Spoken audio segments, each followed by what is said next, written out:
Hello everyone, it's time once again to pull some cards from the Oracle of the Magical Fairy Forest for this coming week or whenever you find this video. And I'm going to do things a little bit differently today, so I'm going to pull 3 cards from the deck and you get to choose 1, 2, or 3, or if you want you can pick 2 of them or all 3 of them. And at the very end of the video, I'm also going to randomly open the companion journal and ask for a message for all of us. The journal is an optional add-on, and there is a guidebook included with the deck itself as well. And yeah, I think I mentioned it in my last video. I have temporarily reopened pre-orders, so if you missed the Kickstarter and you want to pre-order the Kickstarter edition of the deck, you can still do that. You can find it on my website. I'll leave the link for you down below. And also you can still get the deck and journal bundle until the end of this week, until the 15th, August 15th. I am going to have to close orders for the journal before I place the order. This is going to be produced by another printer and I need to know pretty much exactly how many I'll need to fulfill the Kickstarter orders. So if you want both the deck and the journal, then go ahead and get the bundle this week. And now, without further ado, let's pull some cards from the deck. So I'm just going to go ahead and shuffle the cards, and if you like, take a quick moment to close your eyes. You can ask a question or set an intention, and then pick the message that you feel is meant for you. So card 1, 2, or 3, or 2 of them, or all 3 of them. If you picked card number 1, you got the Goblin Show. This is card number 39 in the deck. Focus on what matters. Let nothing distract you. I don't think I've picked this card in any of my videos before, but this is one of my very favorites in this deck. This was so much fun to create, and I remember when I came up with the idea for this card, my illustrator was actually a little bit nervous about this one, and she wasn't sure if she was going to be able to bring through what I had envisioned, but she did such a great job and she actually ended up having a lot of fun with it. So I really love the playfulness of this card. And so there are many meanings, many possible meanings for this card, but the main message really is to not take life too seriously, especially if you're currently experiencing something kind of chaotic or uncomfortable and there are a lot of distractions showing up. One message is not to let the distractions pull you off your path too much, and often this will be the way your mind interprets things as well. So no matter what's happening in your life right now physically, take a moment to return to your calm, clear center and remind yourself that you have the power, you're the one creating your reality, and ultimately you get to choose what you experience and what you create. Another message of this card also is to have fun with the experience of life. So no matter how uncomfortable it gets, when life throws curveballs, yeah, you get to have fun with it and you really get to enjoy the human experience. And so this can be something like dancing in the rain and simply riding the wave of what comes your way and learning to really enjoy the journey. Nothing's ever going to be perfect in life, and so this really speaks to being in the here and now, being present, playing, having fun, and making the best of everything. But most of all, when the goblins show up and they're, kind of here to distract you, or it might feel like something's here to pull you off track, then return to your priorities and really be mindful of what the most important thing is for you, and then refocus on that. And yeah, so find the balance between persevering and pushing through when you need to push through, but also this card definitely speaks of not putting up a barrier of resistance at the same time. Sometimes what can happen is when you push against the obstacles on your path too much, or when you're putting too much of your mental focus on battling or working against the things that you feel shouldn't be happening, then you're actually giving them more energy. And so you want to find that balance between staying on your path, staying committed to your priorities, and at the same time not putting too much resistance towards the things that feel like they're leading you off track. So allow yourself to receive whatever resonates with you here. That is the message you need to hear right now.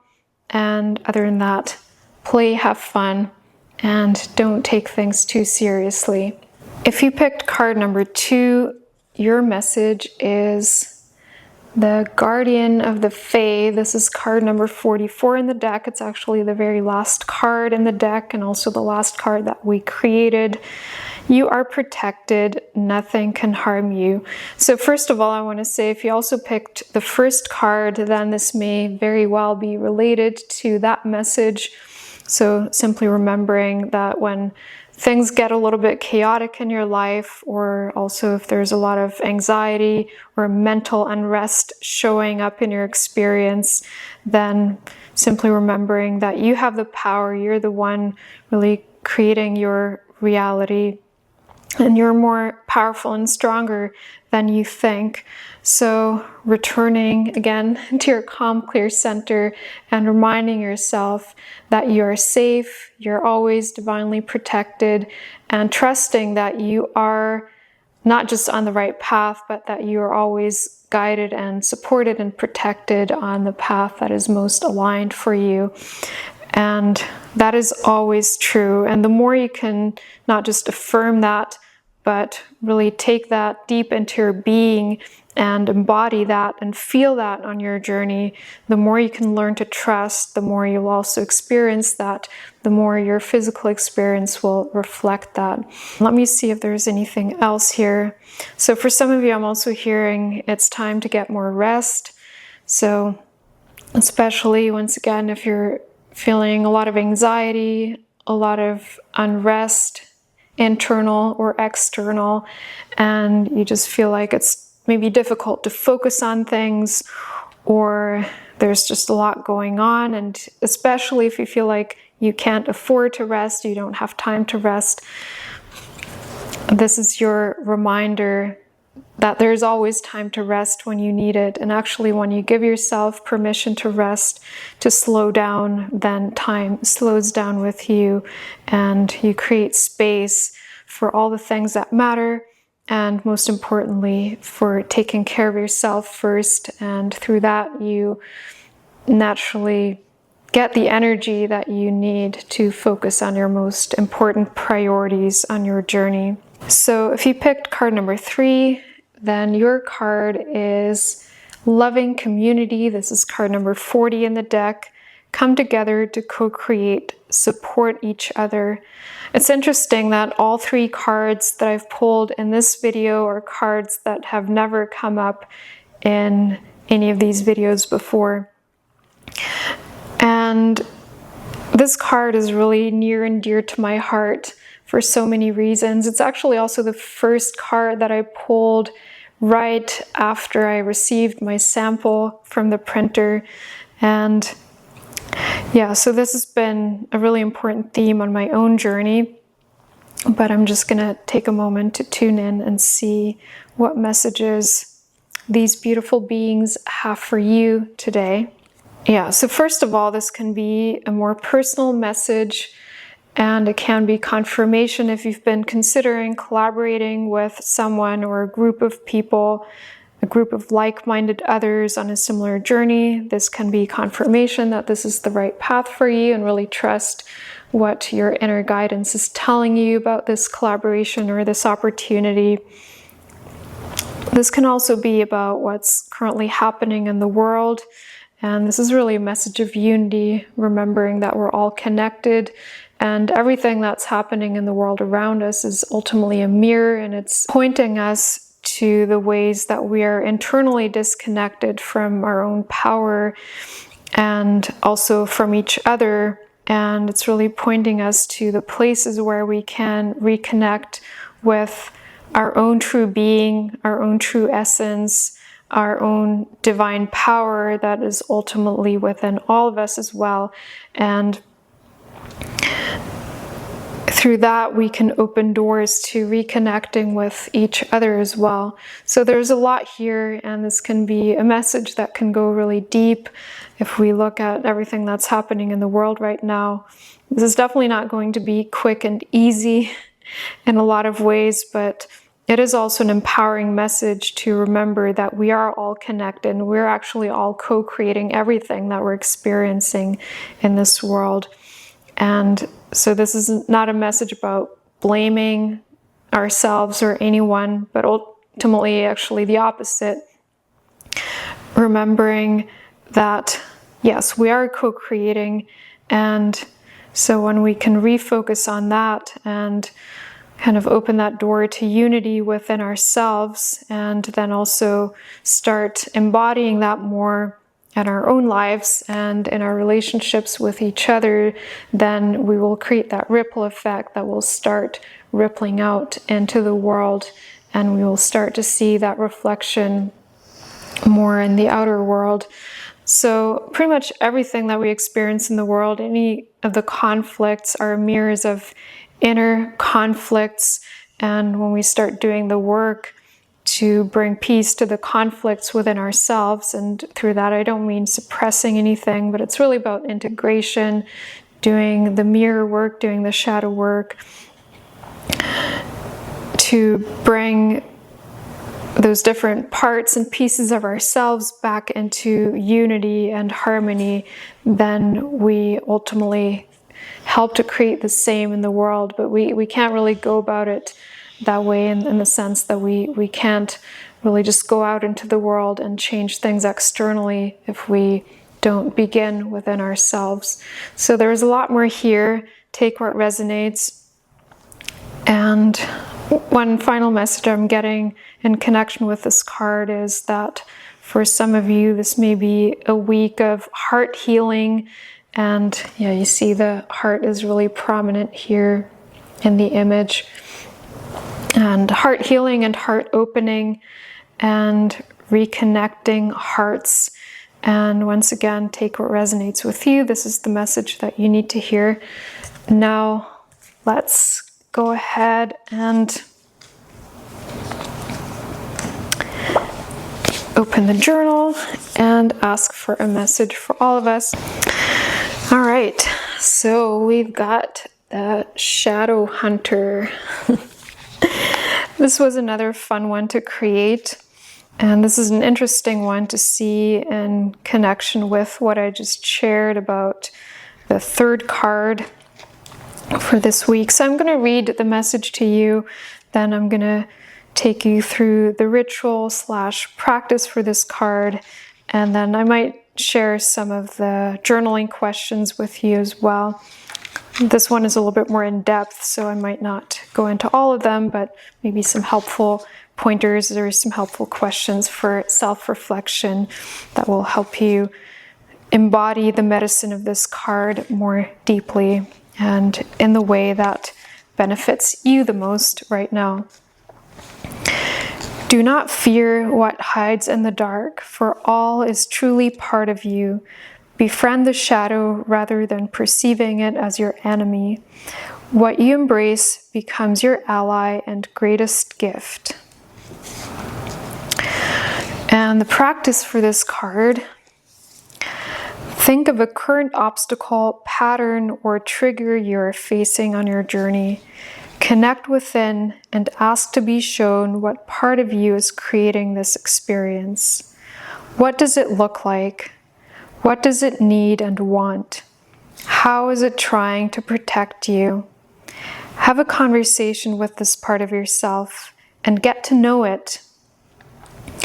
See it through the eyes of a loving parent or wise guide who understands that this aspect of your personality truly means the best for you, but is also acting on fear due to unintegrated trauma.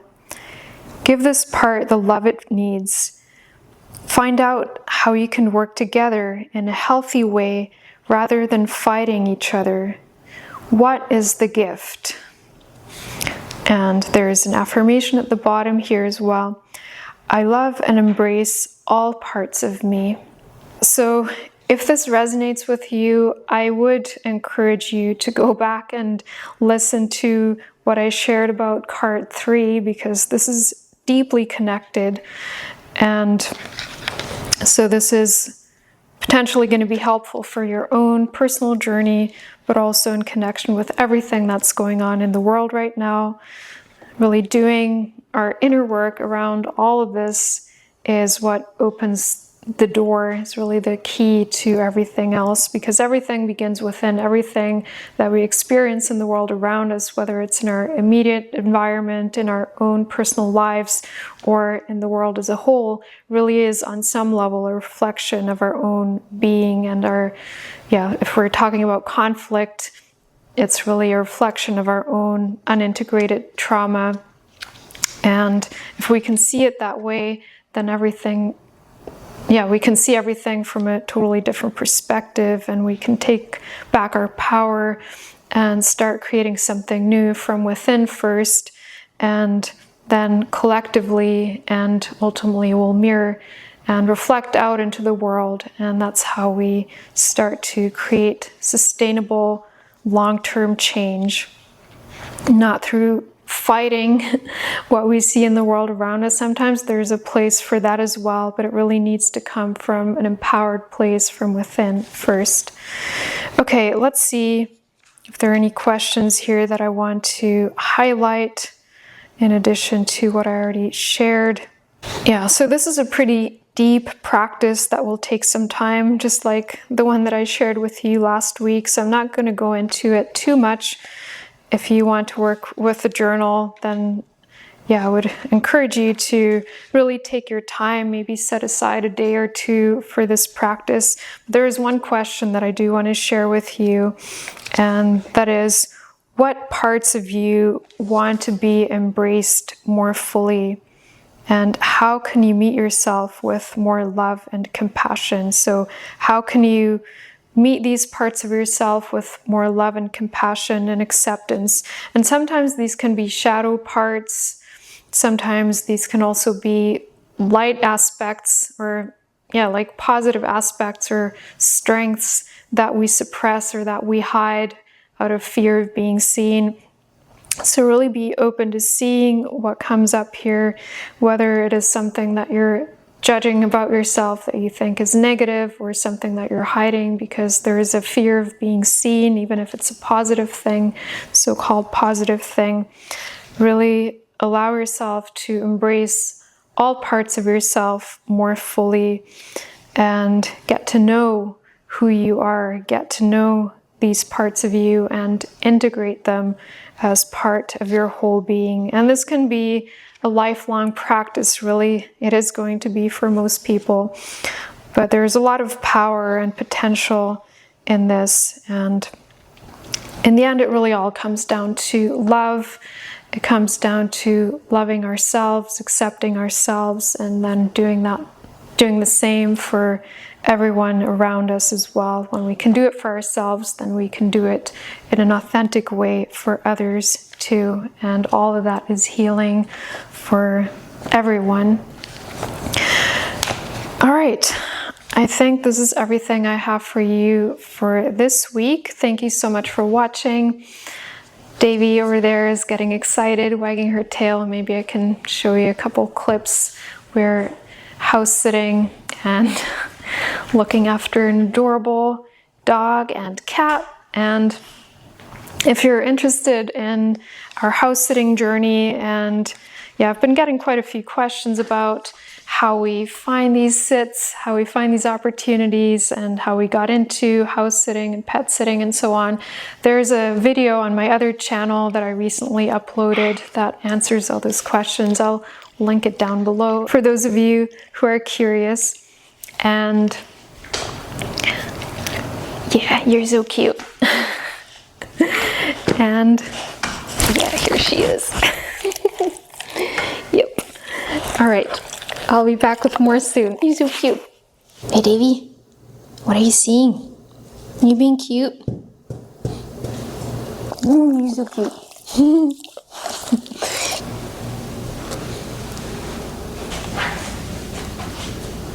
So cute.